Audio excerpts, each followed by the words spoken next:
Selamat siang, perkenalkan nama saya Yuliana Simprosanil dari kelas C, Prodi Agribisnis.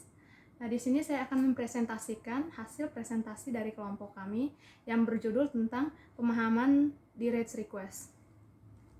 Direct request atau permintaan langsung sering diartikan sebagai barang dan jasa secara langsung yang dilakukan dengan tatap muka atau face to face. Dalam konteks yang lebih luas, direct request dapat diartikan sebagai suatu kegiatan yang dilakukan oleh seorang atau organisasi kepada pihak lain untuk meminta berbagai informasi penting dengan segera dan dengan menggunakan berbagai media komunikasi yang ada, termasuk media elektronik. Yang kedua, pengorganisasian direct request. Cara yang baik untuk menyusun direct request adalah menyatakan apa yang diinginkan pada kalimat pertama, kemudian diikuti penjelasan. Gunakanlah bahasa yang sopan dalam penulisan surat direct request. Pada bagian awal, sajikan permintaan atau ide-ide pokok atau main ide yang diikuti dengan fakta-fakta yang perlu secara rinci. Yang selanjutnya diikuti dengan suatu pernyataan,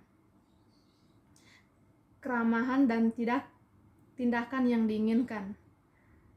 Para pengirim direct request dapat memulai dalam pendahuluan dengan memperkenalkan dirinya.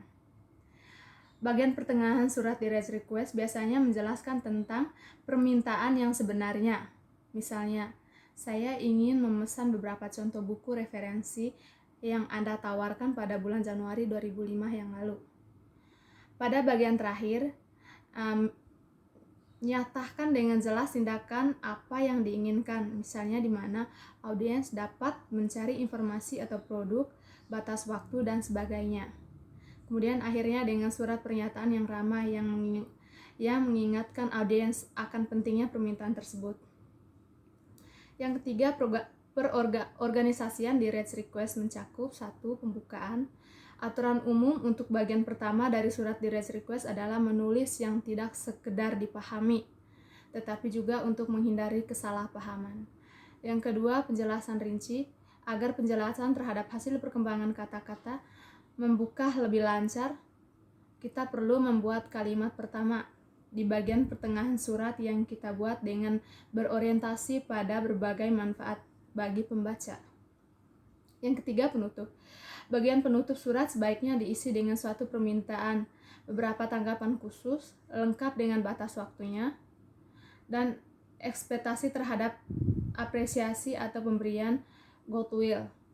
Untuk mempermudah pembaca, cantumkan beberapa informasi penting seperti nomor telepon, jam kerja, dan petugas yang dapat dihubungi.